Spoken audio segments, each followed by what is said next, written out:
د جوزجان ولایت ځای چارواکو خبر ورکړی دی چې د دغه ولایت په مرکز شبرغان کې د تیلو په یو ټانک کې اورلګیدنه رامنځته شوې ده.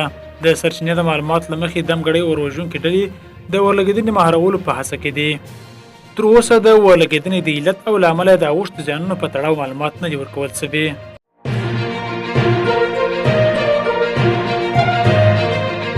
د بلخ ولایت ځای چارواکي وایي چې په دغه ولایت کې د روږدو کسانو د درملنې مرکز کې د 160 کسانو درملنه شوې او له بشپړه درملنې وروسته خپل کورنۍ ته سپارل شوي دي. د مسؤلینو په خبره تر دې وړاندې هم په یاد ولایت کې د سلګونو په نشي توکو روږدو کسانو درملنه شوې ده.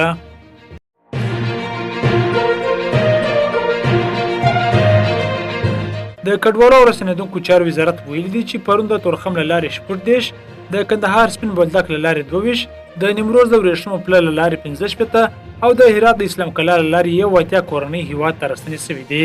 د یاد وزارت د معلوماتو له مخې 215 راستنو شوو ته سیم کارتونه ویشل شوي دي. 10 کورنۍ خپلو سیمو ته لیږدول شوي او سلګونه کورنۍ ته مرستې هم ویشل شوي دي.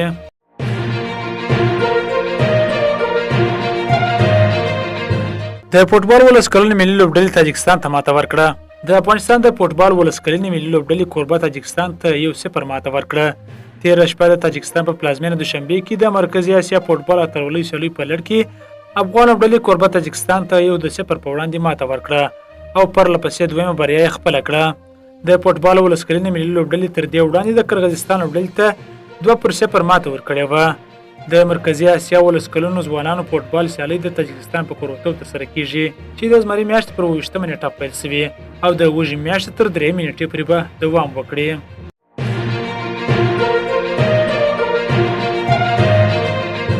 پاکستاني چارواکي وایي وسلوال په پنجاب کې د یو ښوونځي 2 زده کوونکي وژلي.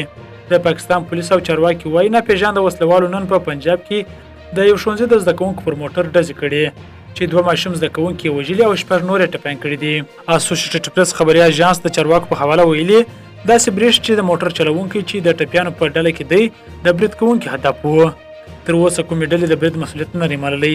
د پاکستان ولسمشر آصف علي زرداري، د کورنیو چارو وزیر محسن نقوي او نورو چارواکو د برید غندلی دی.